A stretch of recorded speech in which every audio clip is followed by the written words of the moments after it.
The broadcast is now starting. All attendees are in listen-only mode.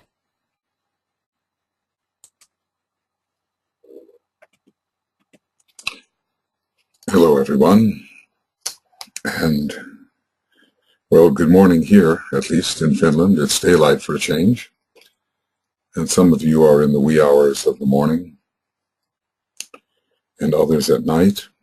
I'm very happy to have you all here to join us for this Gemini full moon webinar, approximately 16 hours before the actual full moon, which will be at 8:13 and 34 seconds p.m. Greenwich Mean Time tonight in Europe. Well, we've been having these keynote webinars the last 3 days, and they have focused on aspects of the last sermon of the Buddha and on the keynotes of love, resurrection, and contact. Such important keynotes which are concentrated upon by the Christ and the hierarchy during the 3 days preceding the full moon. This is such an important festival, the festival of love, the festival of humanity, the festival of the Christ, the second ray energies reaching their peak at this time, and the forces of reconstruction which have been needed ever since the end of the Second World War and will be needed much again, I think, in the future, are expressed at this time.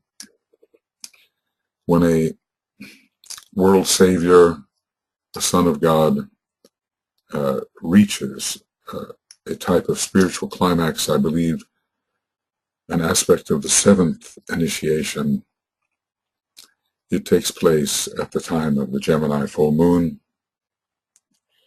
as it did for the Christ, I believe, in 1943, a high point of spiritual love, and continuing on into the Aquarian age. We have some images here, which it would be good to look at. Here is the Jafra depiction of the sign Gemini. We see all the many opposites. Instead of the two brothers, we see the male and the female, but we can understand the sun and moon relationship. We see the two pillars of wisdom through which the candidate must pass. We see the lion and the unicorn, although interestingly I would say that in a way they should be reversed. Although the lion is connected with the sun, in the ancient myth involving Capricorn and Leo, the unicorn should be on the side of the sun, and the lion will represent the king of beasts or the personality life. We have certainly the silvery quality of the moon and the golden radiance of the sun. So much of our life is simply about combining, uniting the sun and moon energies, whether they stand for soul and personality or for spirit and matter. And when we do unite them via the Kundalini, which is here represented in the caduceus, a mercurial phenomenon related to Gemini, as Mercury does rule Kundalini active and is associated with the base of the spine, we find it rising until the individual becomes a winged globe. He is a sphere of energy on the higher planes and has earned the wings that make it possible to be free of the compulsion to incarnate. Above us we see the union of male and female, but in a way it stands for the divine hermaphrodite, which the true human being becomes spiritually at a point of climaxing, of consummation after the fourth degree. And in another way it stands for the divine hermaphrodite, which is the planetary logos. We have the idea of intelligence slowly growing as the ape or monkey here, but could be the baboon as well, contemplates the globe. The baboon is also involved in the Egyptian ritual where he drops the feather of justice, the feather of Ma'at, to weigh the heart against that feather. And different aspects of the tarot are here, beginning with the Fool and ending with the Temperance card. Exactly why he's placed them in that position, it's difficult to say, but certainly there is the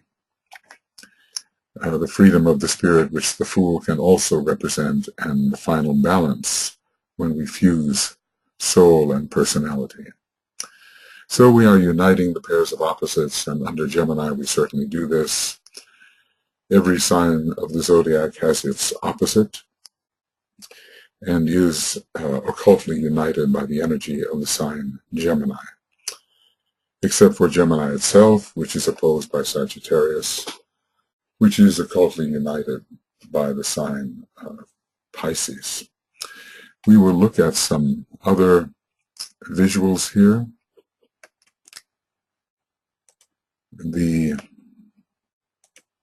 I'd save that one for a moment.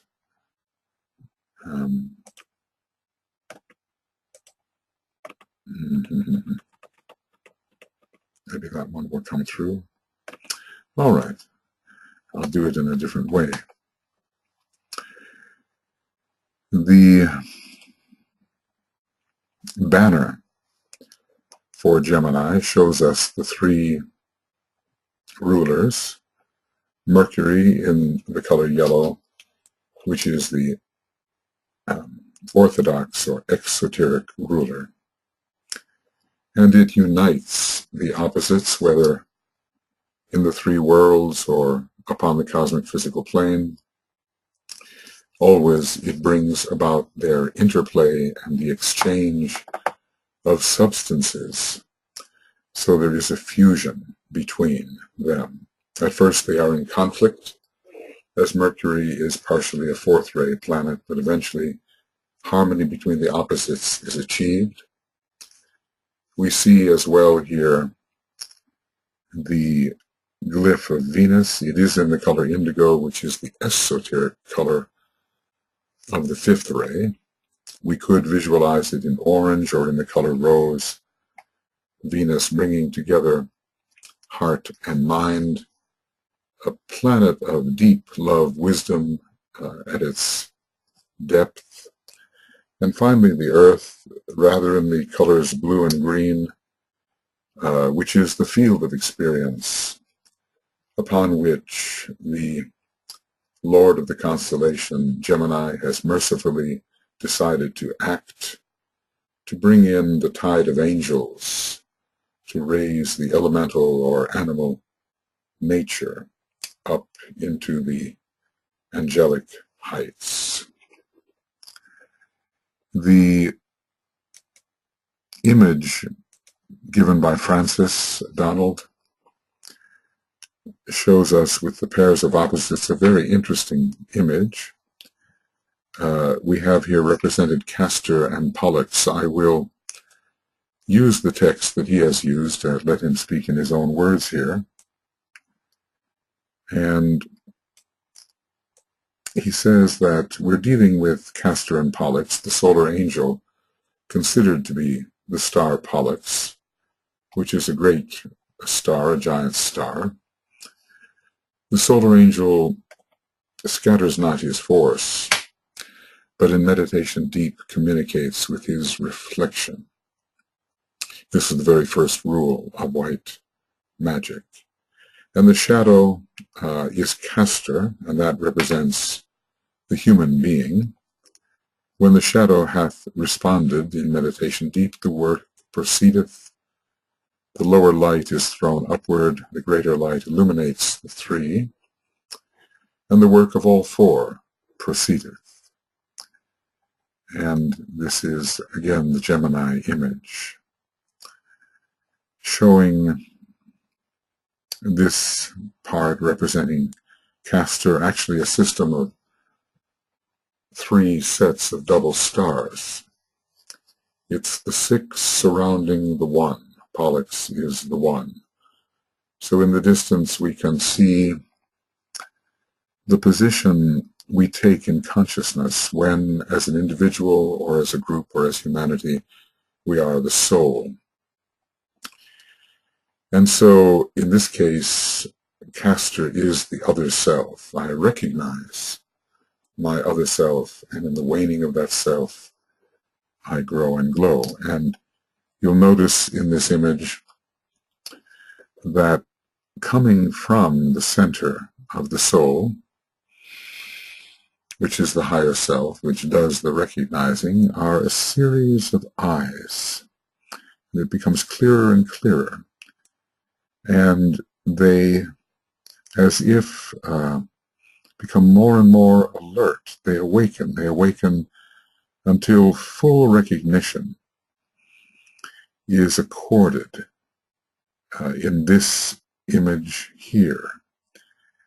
We know that the solar angel becomes increasingly interested in the progress of the human being, increasingly involved from the time that the 5th petal of the egoic lotus really begins to be activated and to open, with the final opening of that petal signaling that the first initiation has been taken, and then the solar angel is completely involved for the remainder of the development of man in that unfoldment of the egoic lotus and in the unfoldment of consciousness. So there is here this full recognition of the man and the exchange of substances, because we get the idea that the man too is recognizing the solar angel. Sometimes when I look at this image, I think of a great python coiling, rising in a spiral, as if the serpent power is rising up to the center of the soul nature. And so the Kundalini, for me at least, is implied.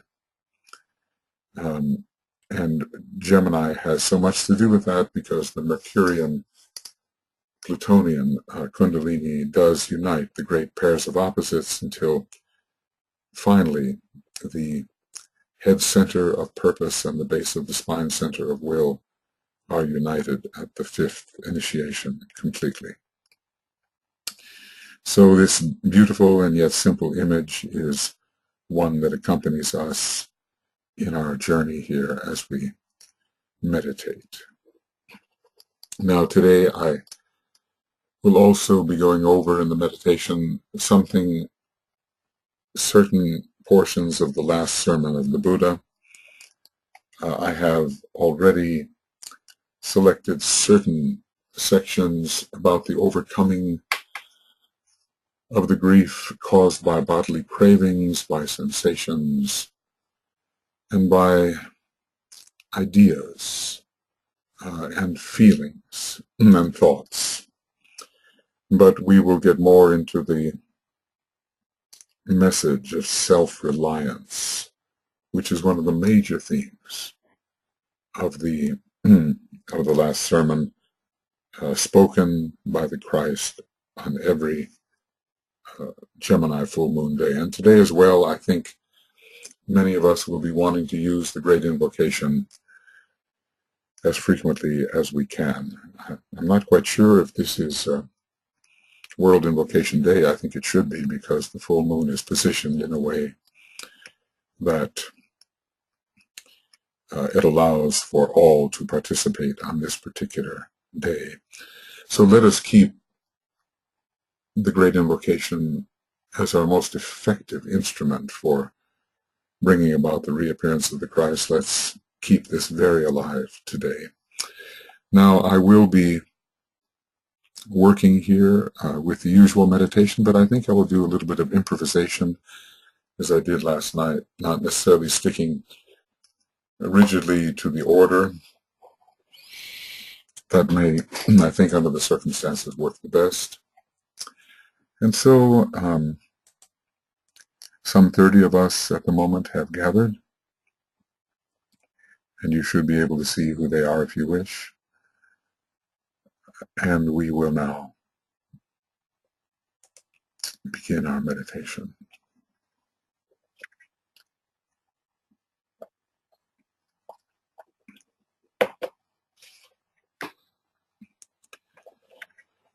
This being a day of safeguarding,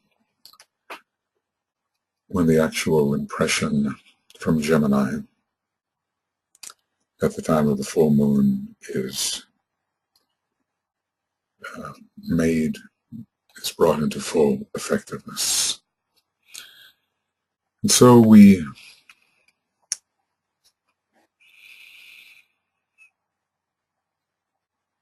bring ourselves into a state of poise. We bring this other self, the personality, into a state of quiescence.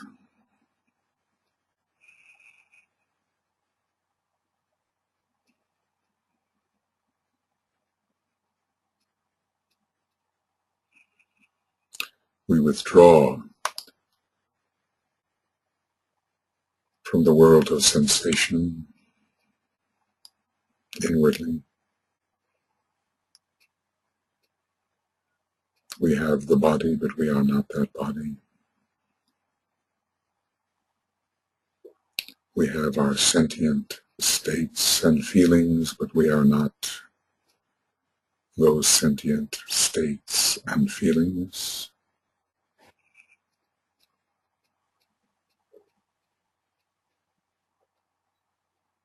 We have the content of the lower mind and its power to think, but it is our instrument,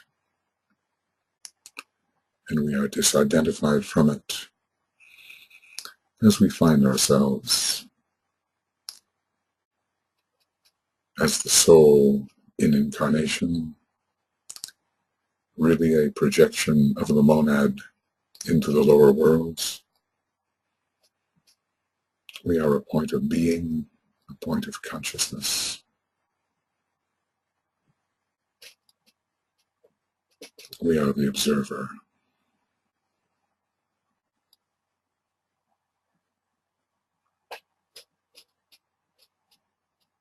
And what we begin to see and observe is the tuning in, at least imaginatively, of the higher mental plane. So instead of our customary personality,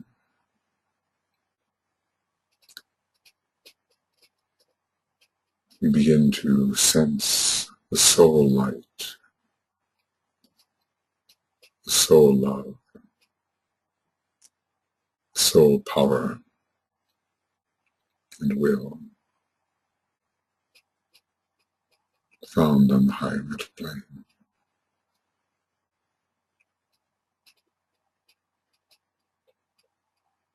We feel the soul nature. We are the observer of the world of light, love, and power.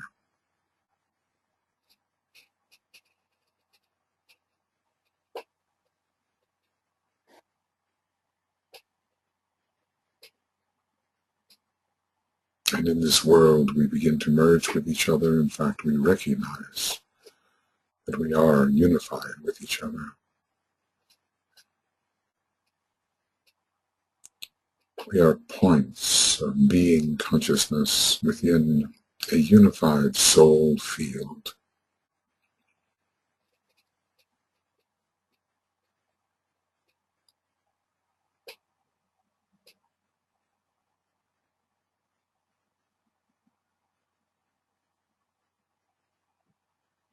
and wherever we may be geographically, in terms of time and space, we feel that we are in each other's presence,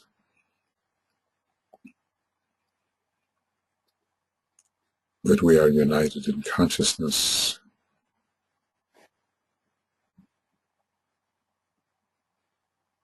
in fact, that we are one soul,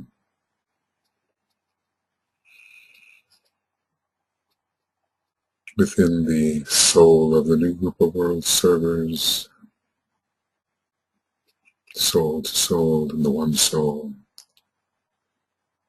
and within the greater soul of humanity, including all human beings, whether in the body or out of the body, all, at least in the realm of soul, one being.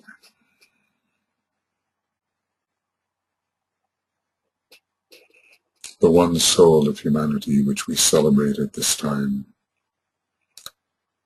united on those high planes in the spirit of divine love and unity. And we recognize that naught is but me, the great I that is humanity.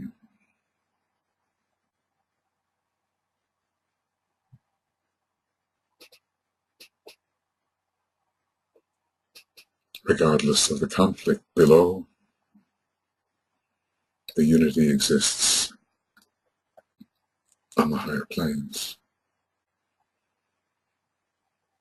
And it is this unity that we must bring into the lower planes.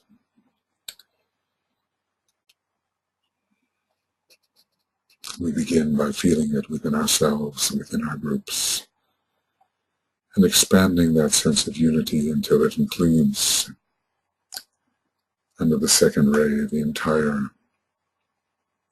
entourage, as the Tibetan describes it.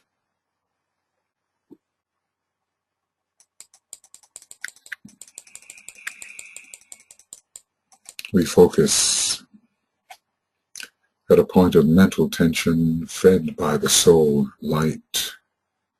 We keep a dual focus. Meditating, we often have to keep many simultaneous foci.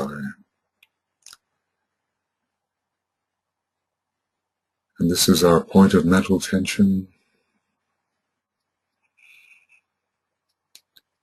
made of the united points of tension of each group member. We feed this point of tension upon the fourth subplane of the mental plane. We feed it with soul energy, with the will of the soul particularly, as you may experience that will. Intensify the point of mental tension with soul will, each of us making our contribution to our united group point of tension, which draws up the energies of the group personality into itself,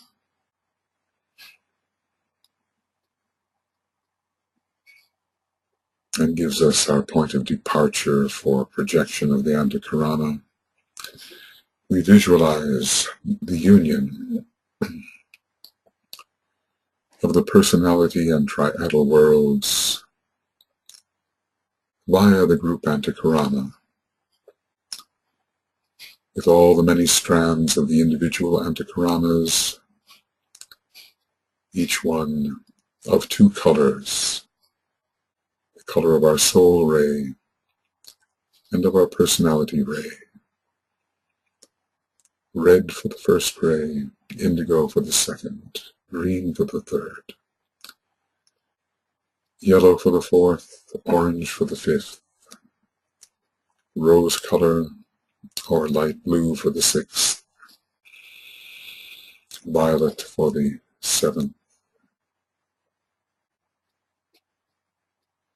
From our creative imagination, we see this particular strand which unites us as an individual, and we see the multicolors of the group Antakarana, whether passing inward from a sphere on which we find the group towards the triadal and monadic center of the sphere, or passing upward in a cone-like formation towards the blue-white diamond of spirit light. We visualize and feel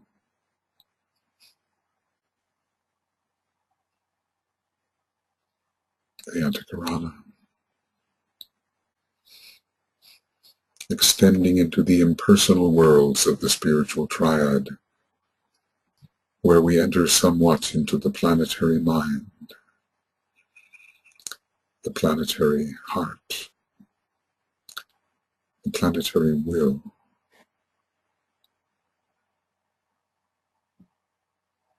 ending in a sense of pure being.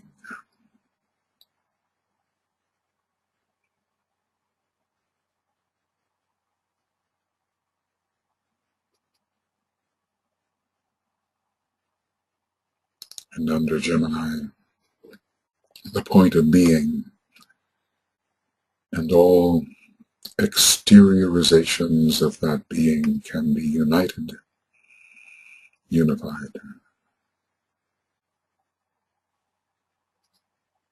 We ponder the words, I see the greatest light, and intensifying our point of group mental tension, we will imagine brilliant lines of light projected upward along each Antakarana, creating a group effect as they reach the spiritual triad, activating it and reach at last the point of being. And as we sound the Om on the second ray note, our minds constantly affirm, I see the greatest light.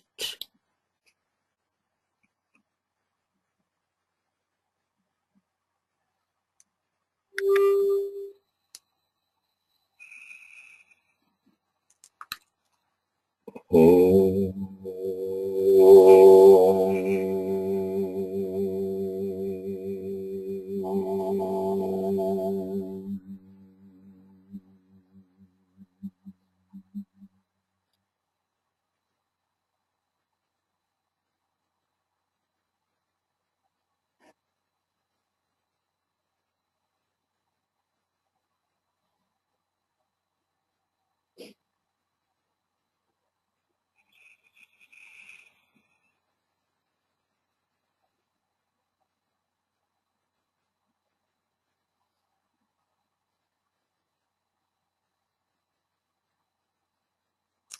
This is the light within the triad, the unfettered enlightenment of Shambhala, as much of it as we can grasp. And an alignment is created, uniting the 3 triangles, the lower triangle of personality, the triangle of soul,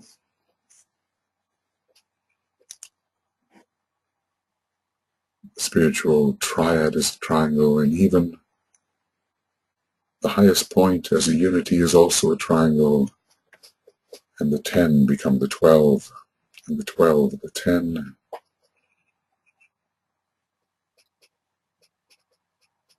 We work within this alignment. We have entered, at least imaginatively, the world of the spiritual triad, or are impressed by it.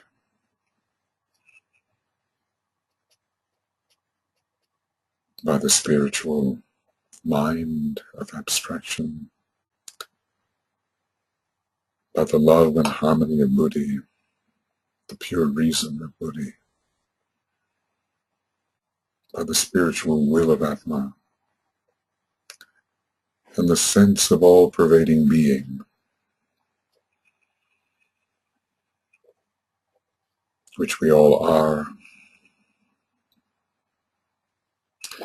We are in the world, in the halls where the masters walk,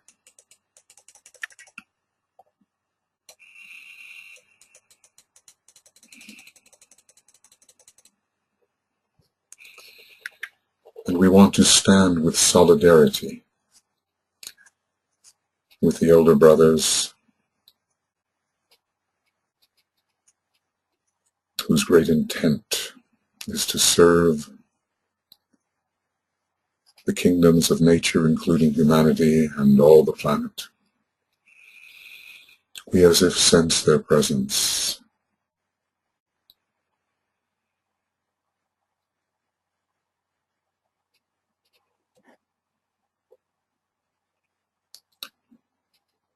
And we bring into the picture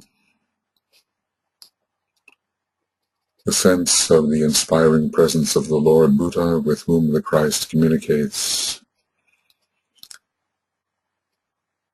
as he preaches the Buddha's last sermon. We offer our salutations to the Lord of Light, the Lord of Wisdom, to the Lord Buddha.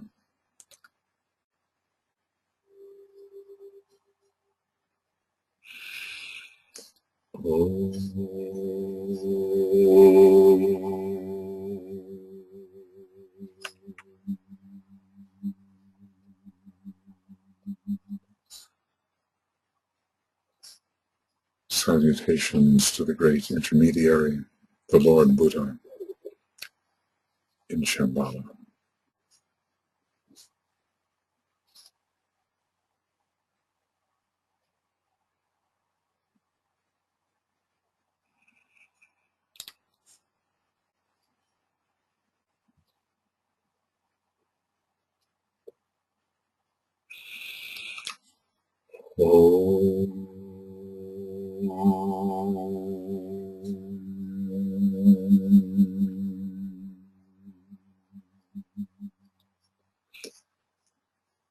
Salutations to the Christ, the Master of all Masters,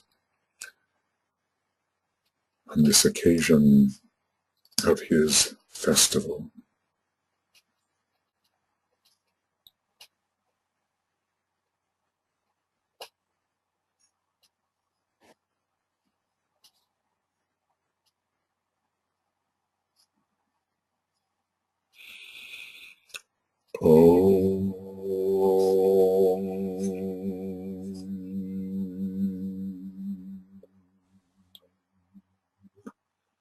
Salutations to the Triangle of Masters with whom we most closely work.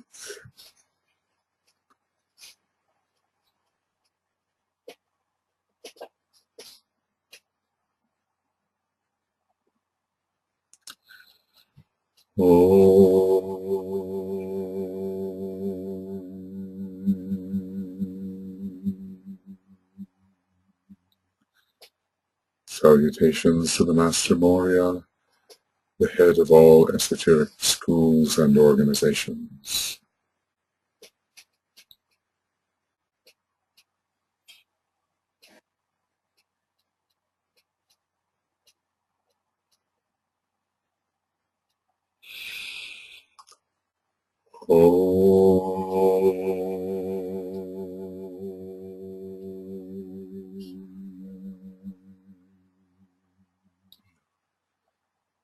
Salutations to the Master KH, the coming Christ of the age of Capricorn, and the one whose ashram prepares most for the reappearance of the Christ, imminent.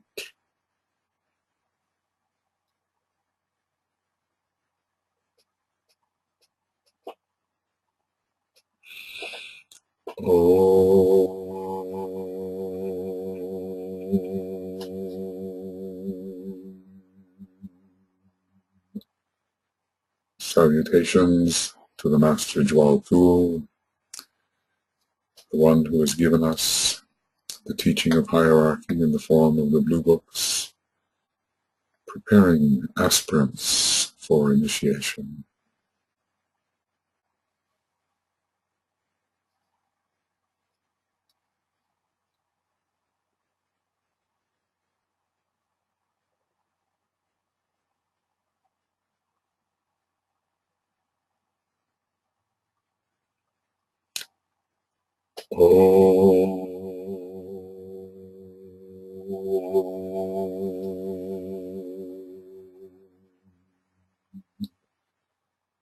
Salutations to the entire spiritual hierarchy of masters, including your own master as you conceive him to be.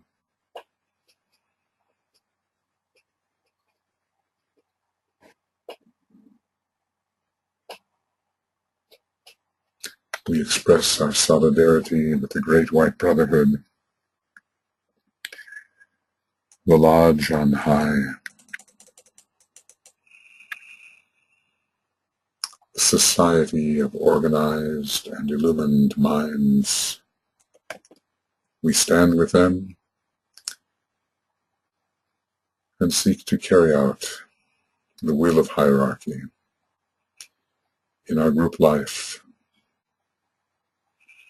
in our individual life.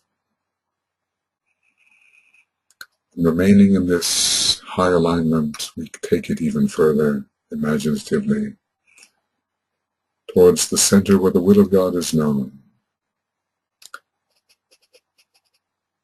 towards the center of purpose, towards Sanat Kumara at the center of Shambhala. Attuning as a group to the degree possible.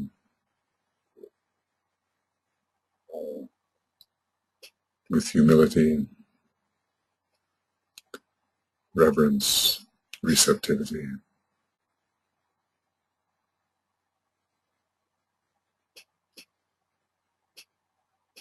We sound internally a long, silent Om, attempting to attune with the center where the will of God is known.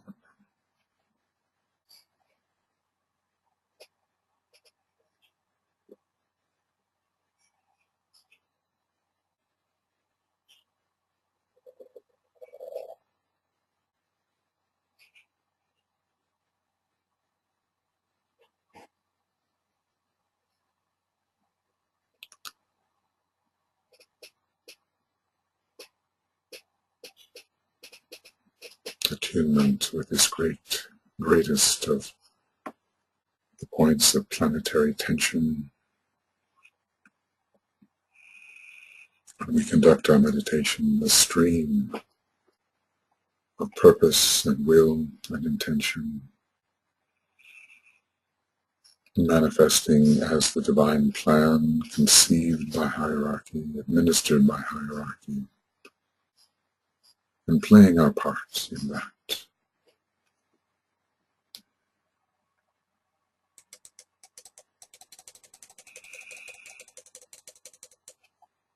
Together we are as if a point of brilliant light, that is what the group is, of streaming love, a group point of sacrificial will upon a golden band of light,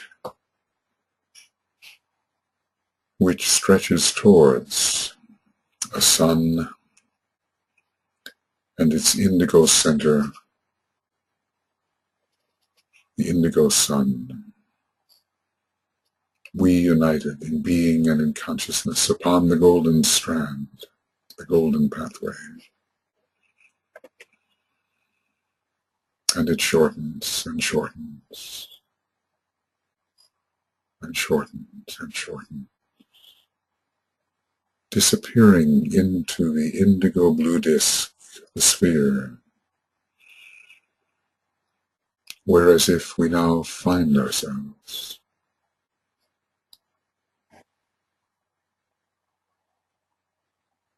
close to the consciousness of the Master DK,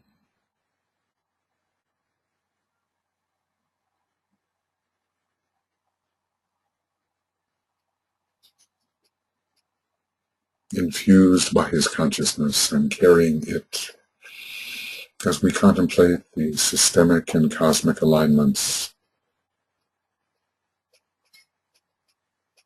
as if supported by his presence and consciousness and the great scope of his mind, so that we may understand more and receive and distribute more effectively the available energies.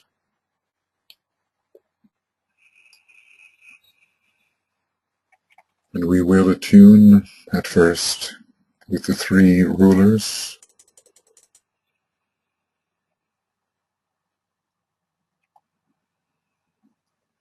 At first, the great Mercury, the planet of buddhi, of intellect, the planet of 5 levels of mind,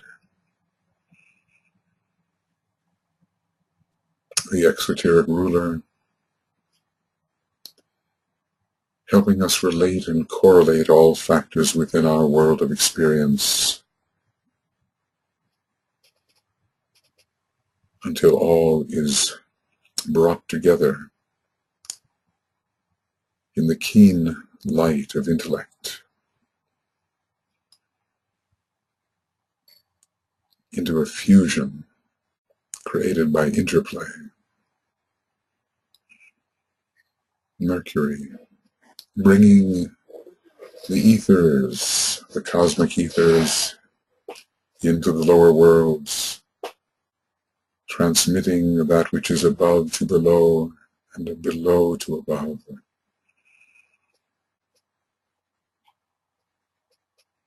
With speed and light, uniting the worlds.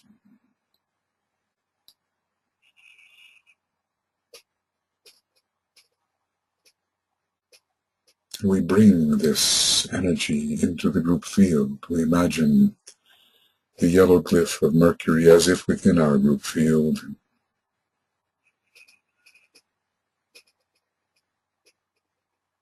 infusing us all with acute sensitivity and intelligence, sensitivity to impression,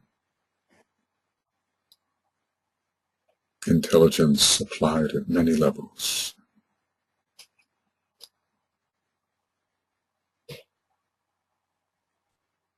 And we imagine Mercury supplementing the energy of the group, bestowing its quality wherever needed, bringing telepathy to us, interplay, instantaneous presence, the flash of thought which unites us.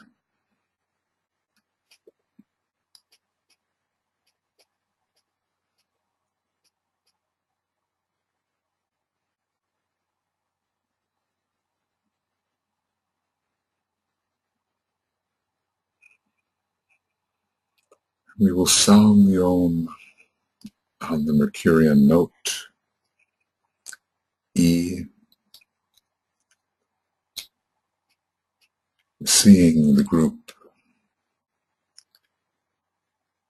and all humanity imbued with its energy.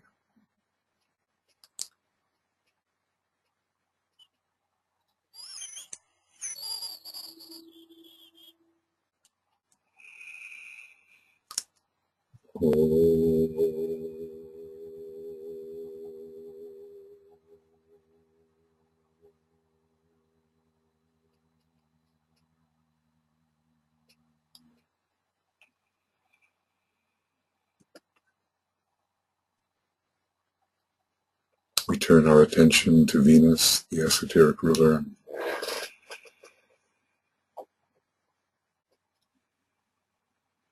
We can visualize it in the fifth ray color orange, or in the rose color according with its sixth ray monad, or in the deep indigo, which is at once the esoteric color of the fifth ray and suggests the still deeper second ray, major monadic ray.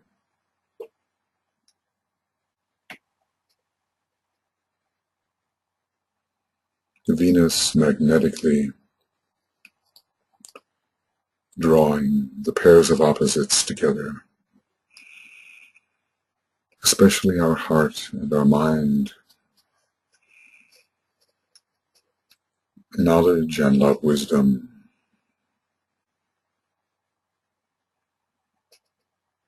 the throat center and the heart center.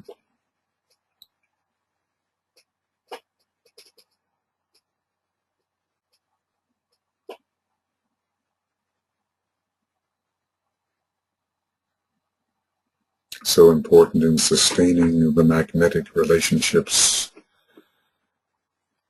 which unite soul and personality and which sustain the Antikaran.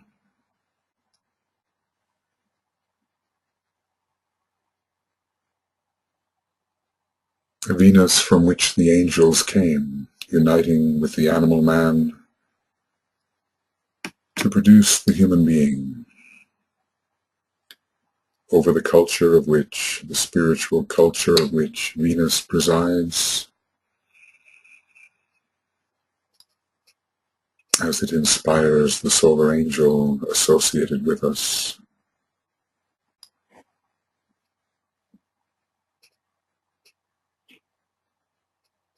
The angelic presence of Venus.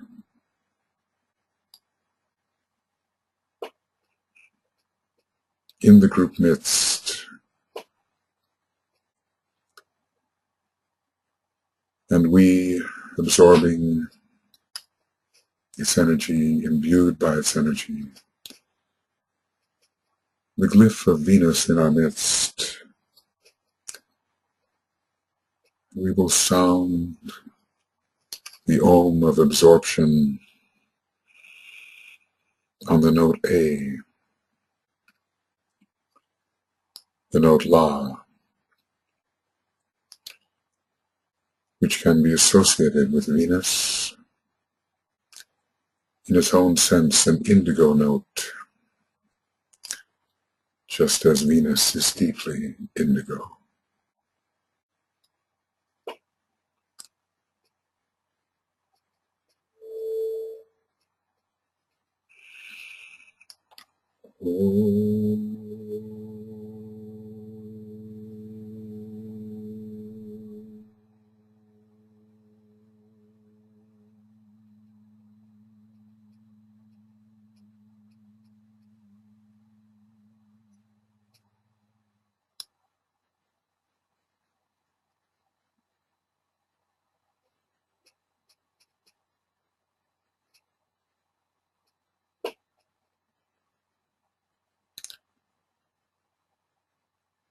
Hierarchically, the rays of Mercury and Venus are focused upon the Earth in a mission of redemption.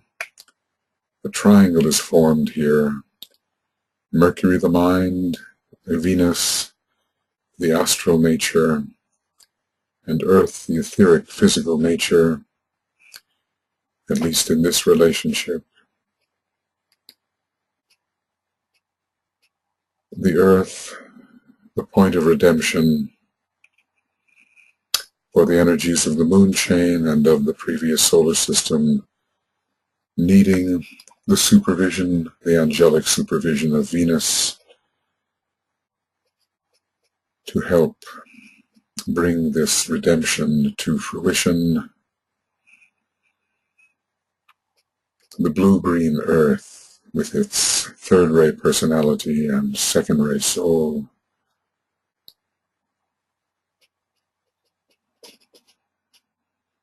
And yet the symbol of the monad in us, the symbol of the base of the spine, and as the point opposite the sun sign, the representative of the monad when we can finally touch that point of pure being.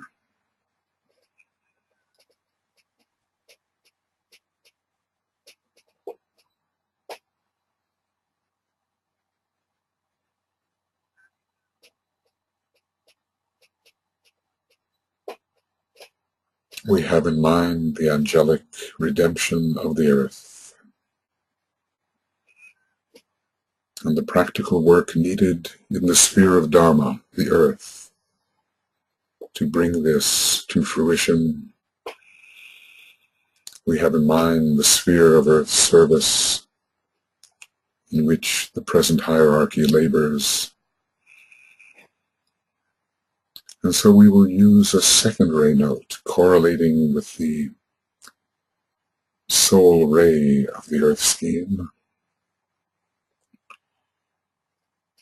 as we imbue our group with this quality of magnetic redemption in this school of magnetic response upon the earth. We will sound the note G and feel the energies in the group and the wider groups.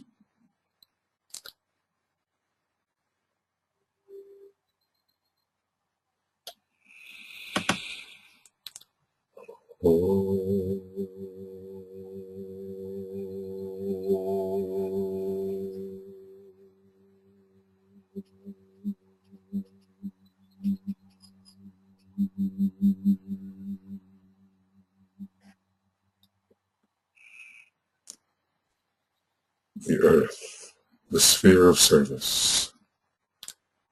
In Gemini, I serve my brother, and I serve the One, the planetary scheme,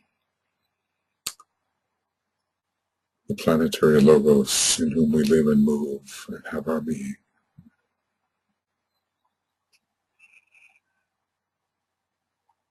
Three planets and their streams available to us at this time.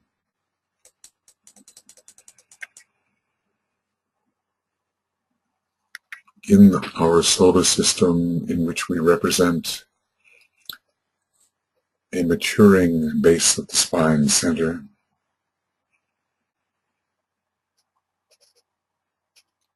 and our heart and mind is on the blue logos, the second ray God of our solar system, the God of love, wisdom, a dual system relating thus as well to Gemini. And we in the sun, monadically, and the sun in us, everywhere, and in every unit of life. The all-pervasive solar logos, the blue logos shining always and everywhere in our system.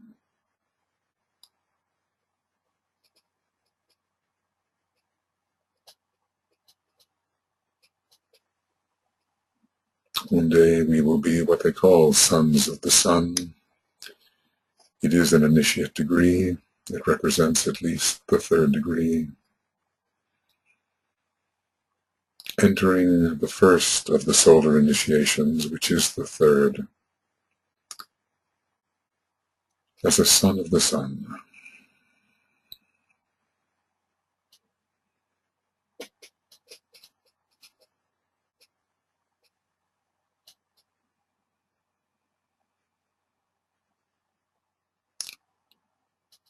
And now we carry our thoughts outside the solar system to the constellation Gemini, which expresses the light of interplay. A line of light, beams, revealing that which opposes, or the basic duality of manifestation, revealing the relationship of spirit and of form. It is the conscious light of that relationship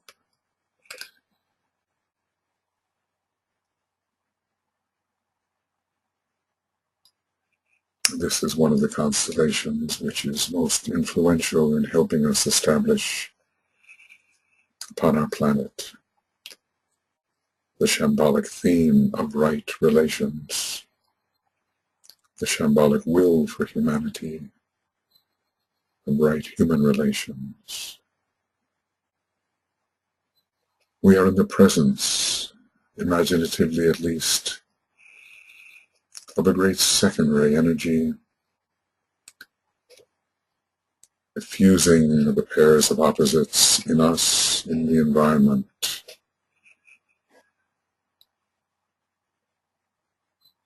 on the planet, in the solar system, and also cosmically, bringing the opposites together in the field of love wisdom.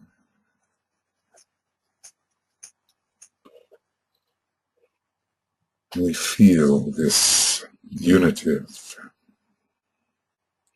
energy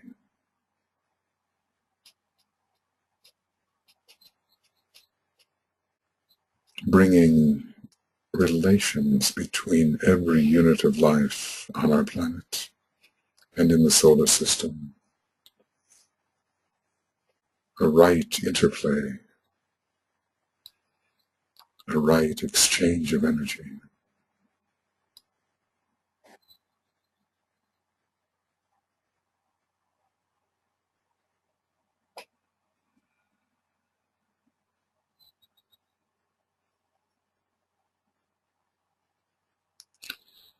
Concentrating as a group in group soul upon the constellation Gemini,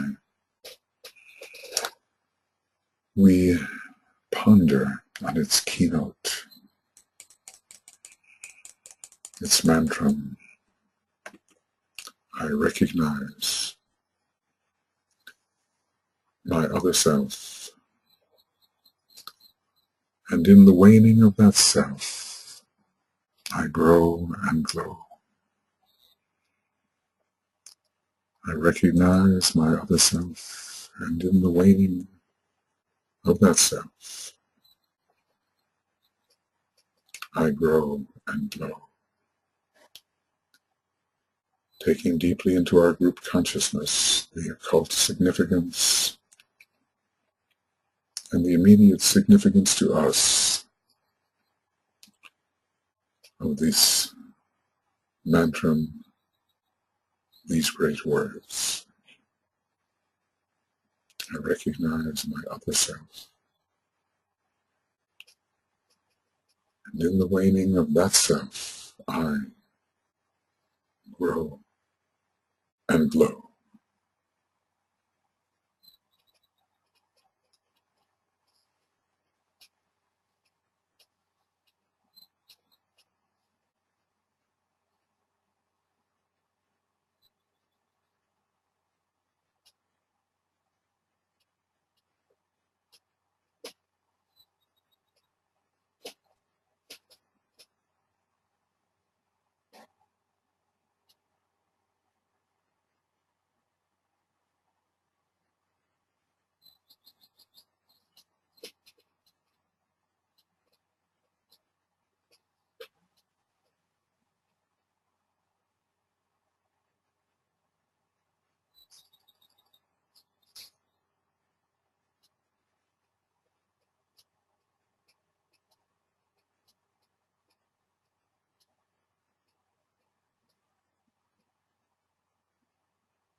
And the group soul must recognize its other self, as must the soul of the new group of world servers recognize its other self, And most importantly and eventually, it is the soul of humanity which must recognize its other self as in its soul nature it grows and glows.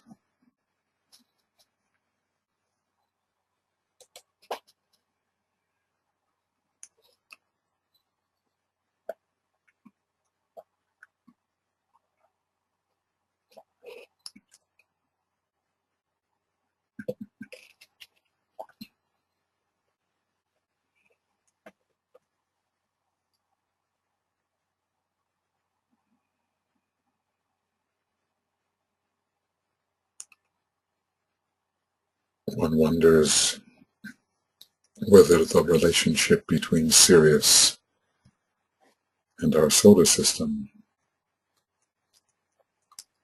does not present an analogy to this mantra.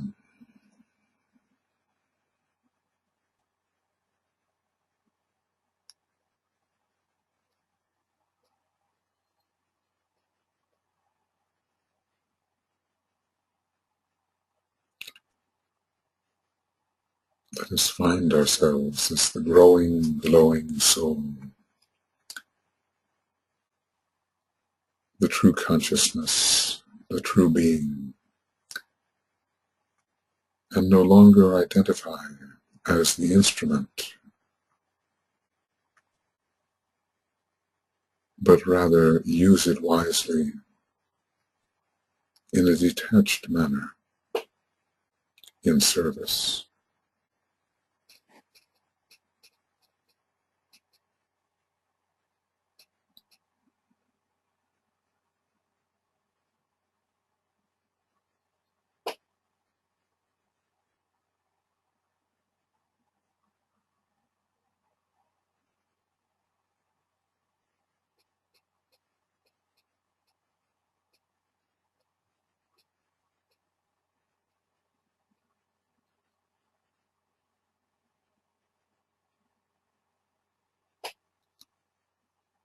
I recognize my other self.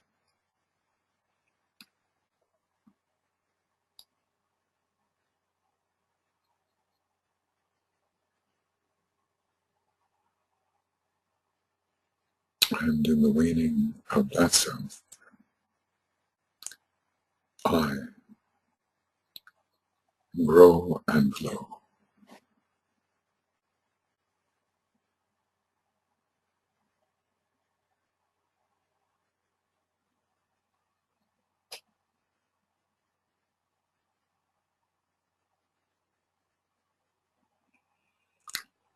We are two, and yet we are one.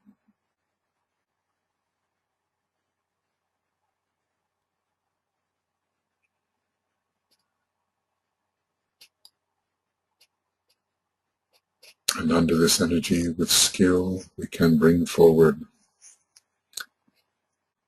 the light, the love, the power of the higher worlds, communicating it to our instrumental self, so that it may be spread within the three worlds, and they may be redeemed by this light of interplay, which makes of two worlds eventually one world.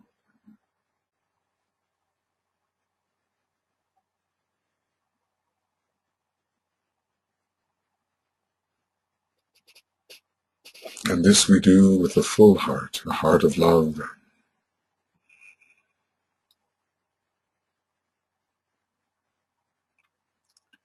filled with the second ray energy of Gemini and of our solar logos and of our planetary soul, all on the second ray. And we have great exemplars who have done this, and whom we may emulate. Christ and the Buddha, the brothers in the light, representing for us the love and the wisdom of our dual second-ray solar system,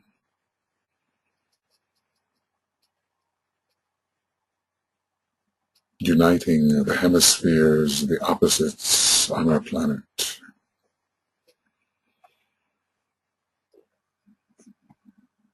The great lords with whom we seek fuller contact as our lives rise into a state of resurrected livingness, demonstrating pure divine love, the three keynotes.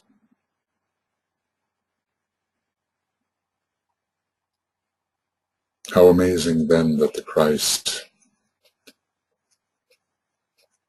looks historically to the Buddha of the past while communing with the Buddha of the present to bring us every year the last sermon of his brother before the assembled hierarchy, before the hearts and minds of all human beings. The Buddha was called the Lion by Master Moria. His is no soft doctrine. Strenuousness, thoughtfulness, mindfulness, as we have been seeing in the previous three meditations. And his theme, which the Christ, the Lord of love and wisdom, brings before the hierarchy, is, let us note, the theme of self-reliance. Not reliance upon others, upon masters or parental figures, though we cooperate as best we can, but reliance upon the very core of our being, where all faculty is stored, all power, all love, all light. We are that. Reliance upon that which is at the very center of our being. And so I will read, as we meditatively ponder, some of the words of the last sermon that have come down to us. There are different versions and translations, but we will ponder this one. And the Buddha speaks as if speaking to us. And the Christ speaks what he said, reminding us.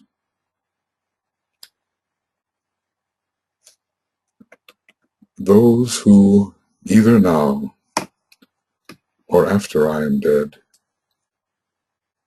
shall be a lamp unto themselves, relying upon themselves only, and not relying upon any external help, but holding fast to the truth as their lamp, and seeking their salvation in the truth alone, shall not look for assistance to anyone besides themselves.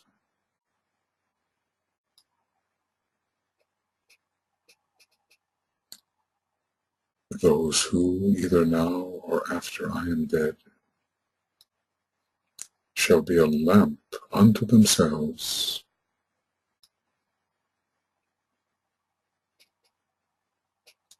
relying upon themselves only, and not relying upon any external help,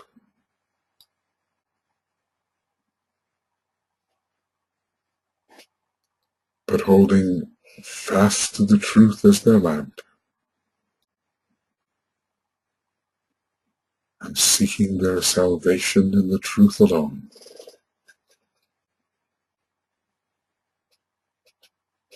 Shall not look for assistance to anyone besides themselves. It is they, Ananda, among my bhikshus, who shall reach the very topmost height. It is they, Ananda, amongst my bhikshus, who shall reach the very topmost height. But they must be anxious to learn.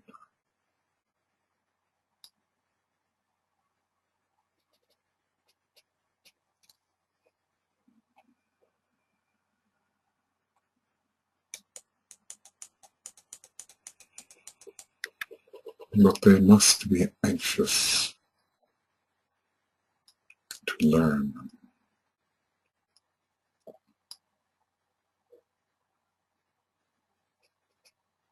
My age is now full ripe. My life draws to its close.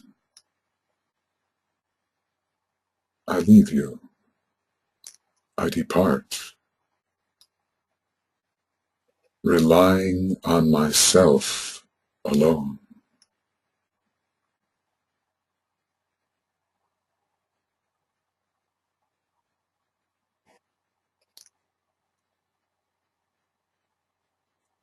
I leave you. I depart, relying on myself alone.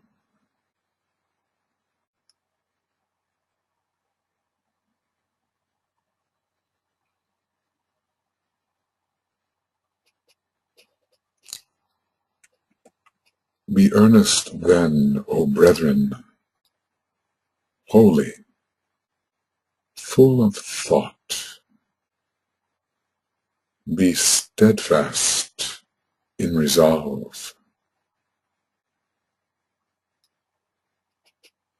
Keep watch o'er your own hearts.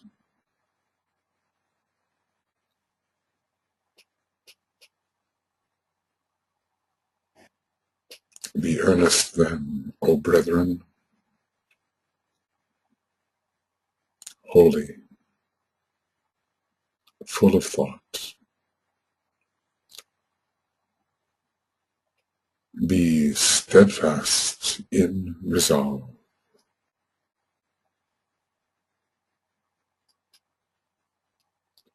Keep watch o'er your own hearts.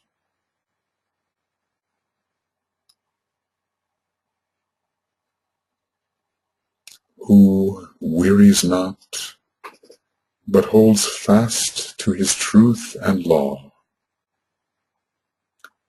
shall cross this sea of life, shall make an end of grief.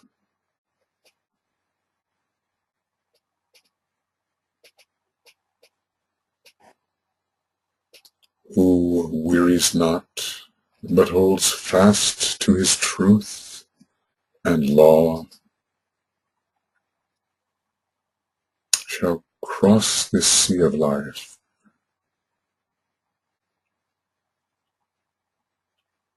shall make an end of grief.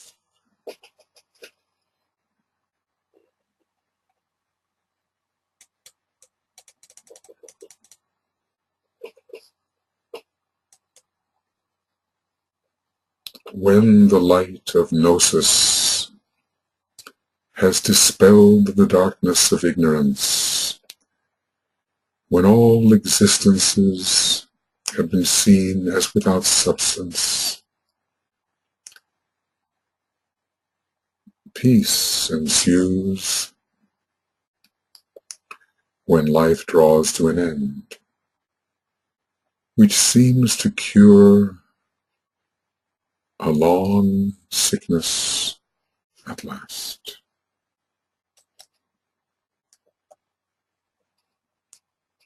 Everything, whether stationary or movable, is bound to perish in the end. When the light of gnosis has dispelled the darkness of ignorance,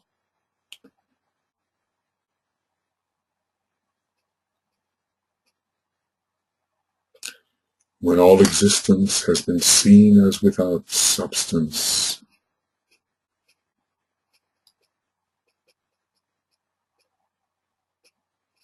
peace ensues. When the life draws to an end,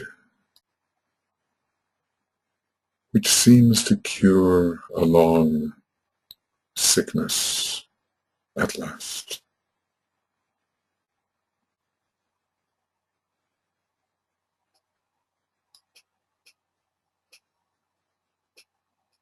Everything, whether stationary or movable, is bound to perish in the end.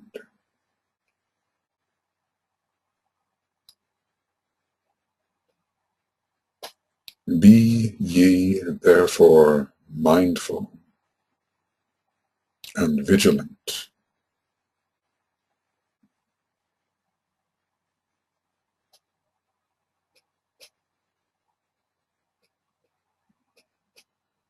Be ye therefore mindful and vigilant.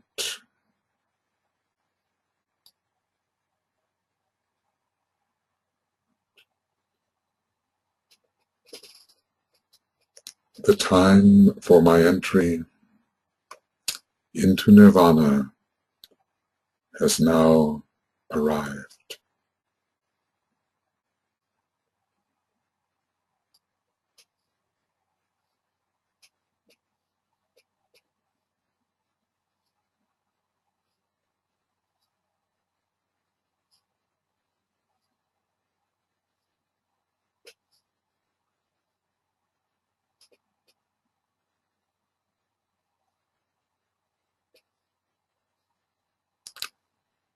These are my last words.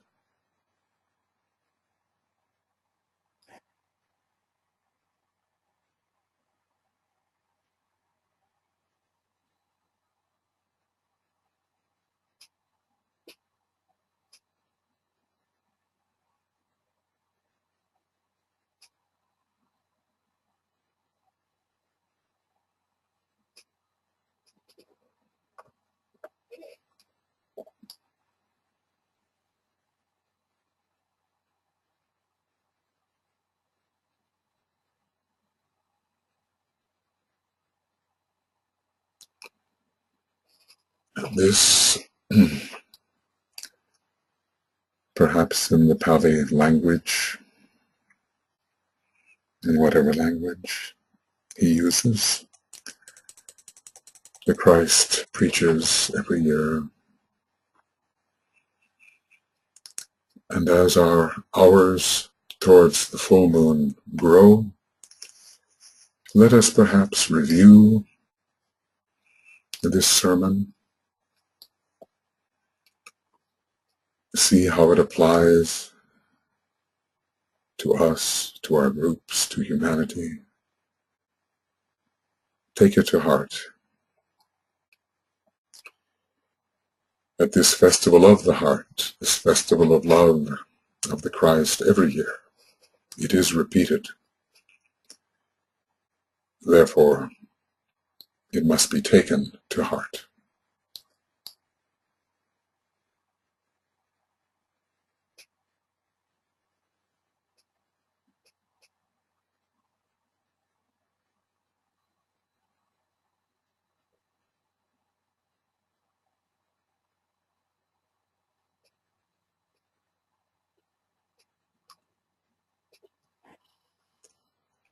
with our great gratitude to the Buddha for all he has done to illuminate humanity,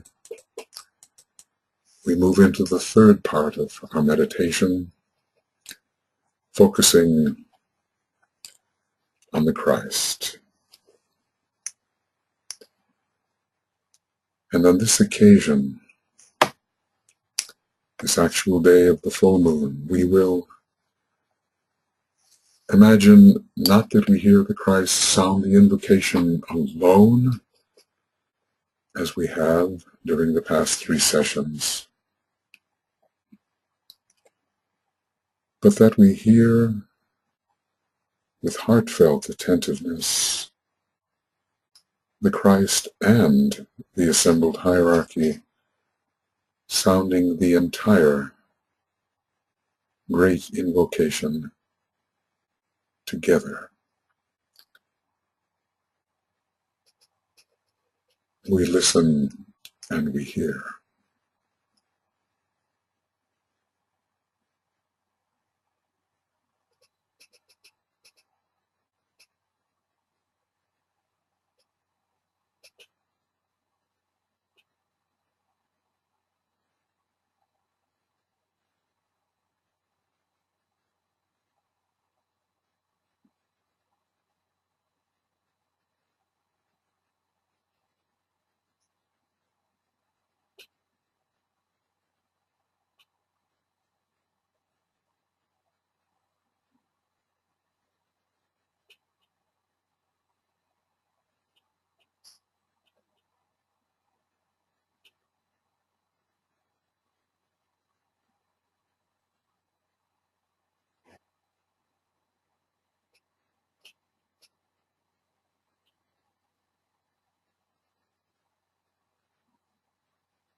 A great power goes forth with the united sounding of the great invocation by the Christ and his hierarchy. And so as the full moon time approaches, let us be inwardly aware for the strength of this affirmation. We will have carried the invocation forward all day,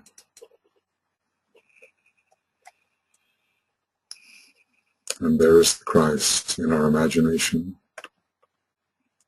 focusing all the spiritual aspiration of humanity in his being.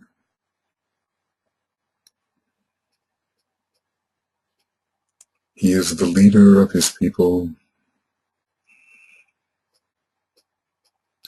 He is the eldest in a great family of brothers. And in an act of love, he is offering up that aspiration to the Buddha in Shambhala, to Shambhala itself, to Sanat Kumara, and invoking invoking Shambhala on behalf of the planet and of humanity.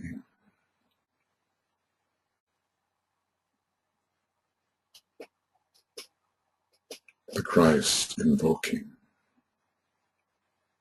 summoning all the aspiration of humanity, uniting it with his own aspiration, invoking the descent of love eternal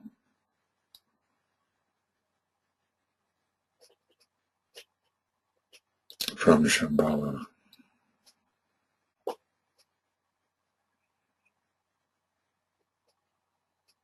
infusing us all, infusing all kingdoms, infusing the planet. We imagine this love, this full response of Shambhalic love, inspired by the Solar Logos, flowing into both the hierarchy and humanity.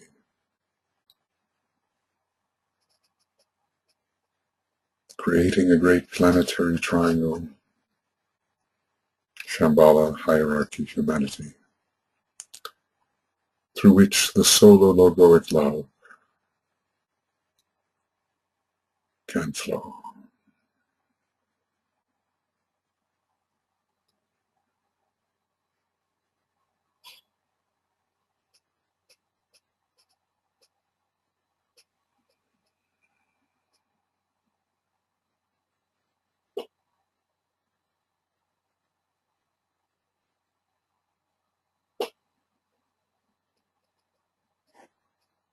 This is pouring down and through, and we can use it all day as we sound the great invocation, and on the days of distribution. And this divine loving alignment extends still farther towards the luminous constellation Gemini. Mysteriously, Gemini, the head of the cosmic Christ, and the source of all that is happening on our planet on this day of love, celebrating the will to good as goodwill, as love in action. Gemini, the head of the cosmic Christ.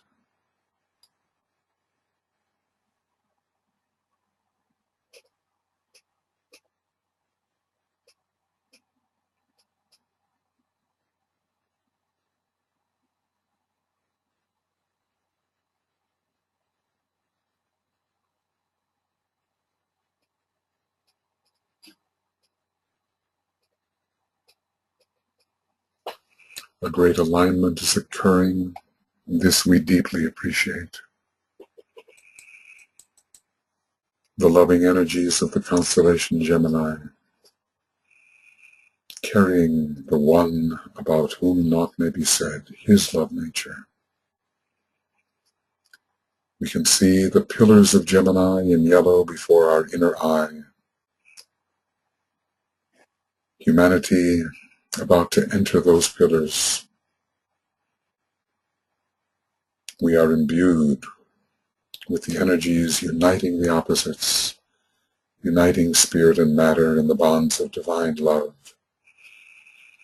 streaming towards humanity via Mercury, via Venus, completing its redemptive mission here on our planet, the Earth.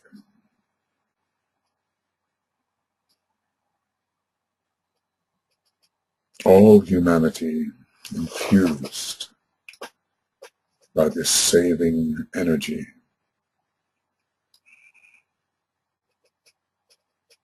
this illuminative, relating, saving force.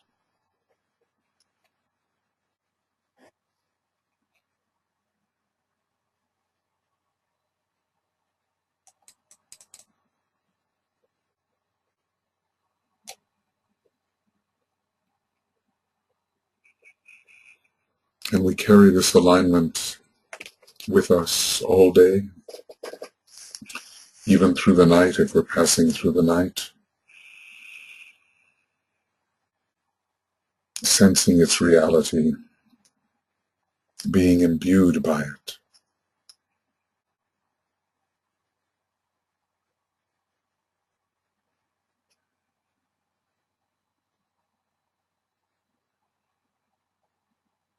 Rejoicing in it, seeing love victorious over all the many conflicts,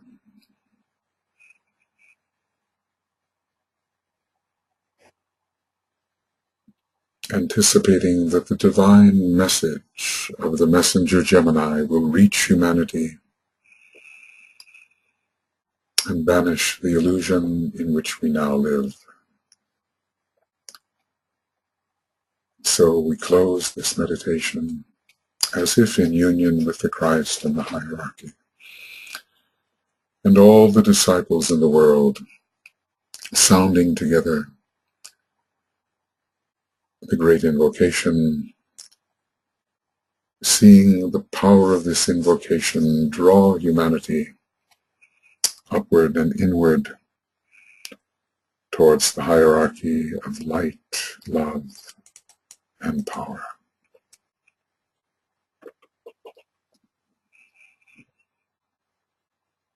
Together and aloud,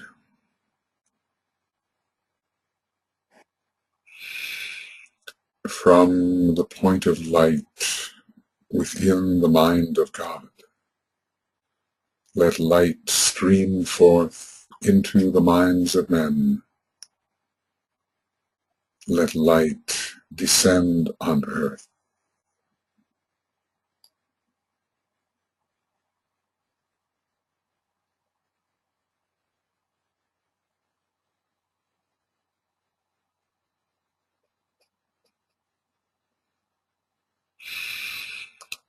From the point of love within the heart of God, let love stream forth into the hearts of men. May Christ return to earth.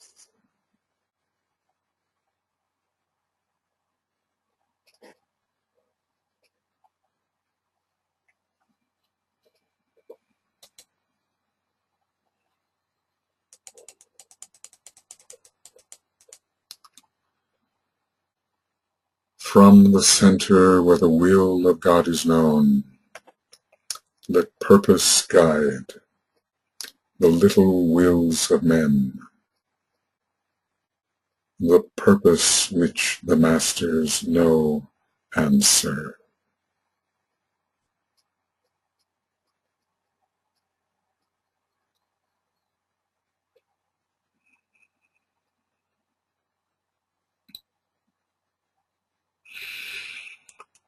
From the center which we call the race of men, let the plan of love and light work out, and may it seal the door where evil dwells.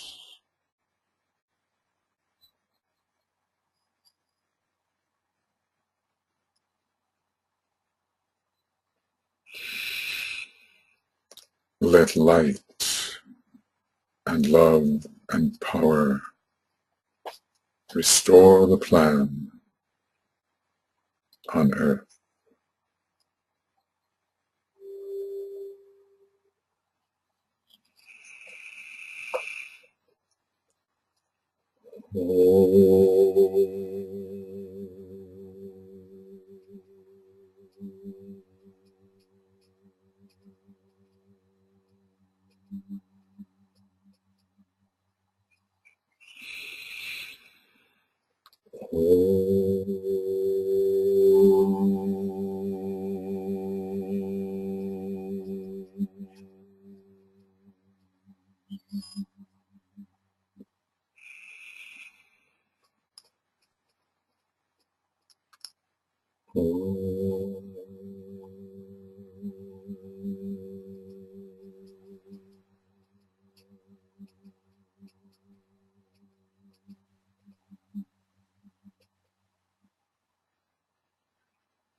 carry this forward today.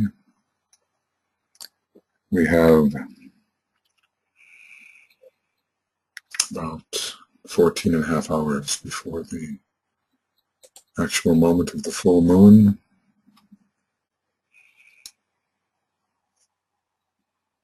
It's a time of unique opportunity to bring in the love energy so needed in today's fragmented world. I thank you all for attending. Some of you in the middle of the night, I realize. And I will get the audio and video of this meditation to you as soon as I can. And you can use it as you wish, either near the time of the full moon, if you wish, or on days of distribution. So our work is not done. The greatest moment lies ahead, and the days of distribution must be honored. And these will be days of belief, when we ground the energies, bringing the forces of reconstruction closer to humanity. So, have a very wonderful day. In these energies, let us be with each other in soul as we work, and thank you.